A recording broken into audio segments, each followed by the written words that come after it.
So நீங்கள் பேபிக்கு plan பண்ணி ஓவலேஷன் டேட்டில் ஹஸ்பண்ட் கூட இன்டர் கோர்ஸில் இருந்ததுக்கு அப்புறமா பெண்கள் எந்த மாதிரி இருக்கணும் அப்படின்றத பற்றி தான் இந்த வீடியோவில் பார்க்க போகிறோம். ஏன்னா நிறைய பேர் கமெண்ட்டில் வந்து எனக்கு வந்து ஓவலேஷன் டேட் வந்து இப்போ நடந்துட்டுருக்கு, ஸோ ஹஸ்பண்ட் கூட சேர்ந்து இருந்துட்டு அதுக்கப்புறம் எந்த மாதிரி விஷயங்களை ஃபாலோ பண்ணணும் அப்படின்ற மாதிரி நிறைய கமெண்ட்டில் வந்து பார்க்க முடியுது. ஸோ இந்த வீடியோவில் நம்ம என்ன பார்க்க போகிறோம் அப்படின்னா, இன்டர் கோர்ஸ் முடிச்சதுக்கு அப்புறமா எவ்வளோ நேரம் வந்து நம்ம ரெஸ்ட்டில் இருக்கணும், எந்த மாதிரி விஷயங்களை வந்து நம்ம அவாய்ட் பண்ணணும் அப்படின்றத பற்றி தான் இந்த வீடியோவில் நம்ம பார்க்க போகிறோம். ஸோ நீ வந்து பேபிக்கு ட்ரை பண்ணிட்டு இருக்கீங்க, ஓவலேஷன் டேட்டில் கேல்குலேட் பண்ணி சேர்ந்து இருந்தும் கர்ப்பம் தங்க மாட்டேது அப்படின்னா இந்த வீடியோ வந்து கண்டிப்பாக ஃபுல்லாக பாருங்கள், உங்களுக்கு வந்து இதை பற்றி கிளியரான ஒரு ஐடியா கிடைக்கும். ஸோ இன்டர் கோர்ஸில் இருந்ததுக்கு அப்புறமா ஃபர்ஸ்ட் வந்து பெண்கள் வந்து சடனாக எந்திரிக்கிறத அவாய்ட் பண்ணணும். ஏன்னா நம்ம வந்து இன்டர் கோர்ஸில் இருக்கும்போது ஜஸ்ட் வந்து அப்போ தான் வந்து அந்த ஸ்பெர்ம் வந்து உள்ளே போயிருக்கும். ஸோ போயிட்டு கொஞ்ச நேரத்துலேயே நம்ம சடனாக உடனே எந்திரிக்கும் போது அது வந்து நமக்கு வந்து ஒயிட் டிஸ்சார்ஜ் மாதிரி வெளியே வர வாய்ப்பு இருக்குது. ஸோ அது நல்லா அந்த ஸ்பெர்ம் வந்து பெனிட்ரேட் ஆகி போகிறதுக்கு வந்து ஒரு குறிப்பிட்ட டைம் ஆகும். ஸோ ஸ்பீடாக பெனிட்ரேட் ஆகி வந்தால் கூட நம்ம சடனாக கேர்ள்ஸ் வந்து எந்திரிக்கும் போது அது வந்து வெளியே வந்துடுற வாய்ப்பு இருக்குது. நிறைய பேருக்கு இந்த லீக்கேஜ் ப்ராப்ளமும் இருக்கும். எல்லாருக்கும் இருக்குமா அப்படின்னு கேட்டால் கிடையாது, சில பேருக்கு இருக்கும். சில பேருக்கு பார்த்தீங்கன்னா ஆப்வியஸாக தெரியும், பட் சில பேர் அதை உணர மாட்டாங்க. ஸோ எப்பயுமே நீங்கள் பேபிக்காக ட்ரை பண்ணி உங்கள் ஓவலேஷன் டேட்டில் நீங்கள் இன்டர் கோர்ஸில் இருந்தீங்க அப்படின்னா மினிமம் ஒரு 30 நிமிஷமாவது கொஞ்சம் எந்திரிக்காமல் இருக்கதை அவாய்ட் பண்ணணும். அதே மாதிரி நீங்கள் வந்து பேபிக்கு பிளான் பண்ணி இன்டர் கோர்ஸில் இருக்க போகிறீங்க அப்படின்னா சேர்ந்து இருக்கிறதுக்கு முன்னாடியே நீங்கள் வந்து ரெஸ்ட் ரூம் போயிட்டு வர்றது நல்லது. ஸோ நீங்கள் யூரின் பாஸ் பண்ணுறதா இருந்தால் முன்னாடியே போயிட்டு வந்துடுங்க. ஏன்னா இன்டர் கோர்ஸில் இருந்ததுக்கு அப்புறமா நீங்கள் மேபி யூரின் பாஸ் பண்ண போகிறப்ப கொஞ்சம் வந்து உங்களுக்கு டிஸ்சார்ஜ் ஆக வாய்ப்பு இருக்குது. ஸோ முன்னாடியே நீங்கள் ரெஸ்ட் ரூமுக்கு போயிட்டு வரதா இருந்தால் போயிட்டு வந்துட்டு முடிஞ்ச அளவு நீங்கள் சேர்ந்துருந்ததுக்கு அப்புறமா 1 hour இல்லைன்னா அட்லீஸ்ட் ஒரு 30 minutes ஆகுது நீங்கள் வந்து எங்கேயும் போகாமல் கொஞ்சம் ரெஸ்ட்டில் இருக்கிறது ரொம்ப முக்கியம். அதுக்கப்புறம் பார்த்தீங்கன்னா ஏதாவது ஒரு சைடில் வந்து படுத்துக்கலாம். ஸோ எந்த மாதிரி படுக்கிறது அப்படின்றதையும் நிறைய பேர் கமெண்ட்ல கேட்குறீங்க. நீங்கள் உங்களுக்கு எந்த பொசிஷனில் உங்களுக்கு பிடிக்குதோ, லெஃப்ட்டு ரைட்டு இல்லை மேலே பார்த்து அந்த மாதிரி எந்த பொசிஷனில் வேணால் உங்களுக்கு கம்ஃபர்டபுளாக இருக்கோ காலை சேர்த்து வச்சு ஏதாவது ஒரு பொசிஷனில் வந்து நீங்கள் வந்து படுத்துக்கலாம். அதே மாதிரி வந்து உங்களுக்கு கொஞ்சம் நான் படுத்திருந்தும் எனக்கு வந்து கொஞ்சம் ஒயிட் டிஸ்சார்ஜ் ஆகிற மாதிரி இருக்குது அப்படின்னு தோணுதுன்னா பின்னாடி வந்து ஒரு பில்லோ வச்சுக்கோங்க. அதாவது நான் என்ன சொல்கிறேன் அப்படின்னு புரியுதா உங்களுக்கு?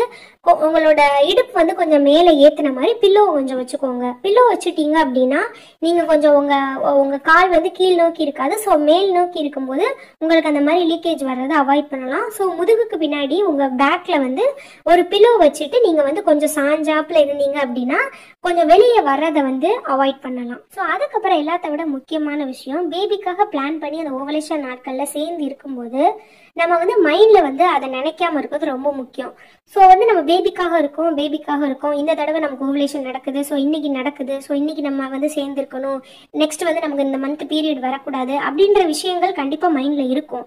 பட் அந்த டைம் நீங்கள் சேர்ந்து இருக்கக்கூடிய அந்த டைமில் வந்து கண்டிப்பாக அதை நினைக்கிறத வந்து நீங்கள் அவாய்ட் பண்ணணும். ஏன்னா இந்த மாதிரி நம்ம நினைக்கிறதே நம்மளால முழு ஈடுபாடு இல்லை இருக்க முடியாமல் போயிடும். ஸோ எப்போ வந்து நம்ம வந்து அந்த மாதிரி எண்ணங்கள்லாம் இல்லாமல் ஜஸ்ட் வந்து ரிலாக்ஸாக இருக்கோமோ அப்போதான் வந்து நம்மளோட மசில்ஸ் பார்த்தீங்கன்னா நல்லா லூஸாக இருக்கும். ஸோ அப்படி லூஸாக இருந்தால் மட்டும்தான் நம்மளோட அந்த உயிரணு வந்து நல்லா பெனட்ரேட் ஆகி உள்ளே வந்து நல்லா ஊடுருவி போக முடியும். ஸோ மசில்ஸ் வந்து நமக்கு டைட்டாக இருக்கக்கூடாது. ஜஸ்ட் வந்து நமக்கு வந்து ரிலாக்ஸாக வந்து மைண்டை வந்து ஃப்ரீயாக வச்சுக்கிட்டா தான் நமக்கும் பார்த்தீங்கன்னா மசில்ஸ்லாம் நல்லா ஃப்ரீயாக இருக்கும். நமக்கு வந்து அந்த ஸ்பெர்ம் வந்து நல்லா பெனிட்ரேட் ஆகி உள்ளே போக முடியும். அதுக்கப்புறம் இது ரொம்ப முக்கியமானது. ஸோ பேபிக்காக பிளான் பண்ணி இன்டர் கோர்ஸில் இருந்துட்டு ஹஸ்பண்ட் அண்ட் ஒய்ஃப் வந்து பிரியும் போது கொஞ்சம் சடனாக பிரியக்கூடாது. ஏன்னா சடனாக நம்ம ஃபாஸ்ட்டாக பிரியும் போது சடனாக வந்து உள்ளே போன அந்த ஸ்பெர்ம் வந்து வெளியே வர நிறைய வாய்ப்பு இருக்குது.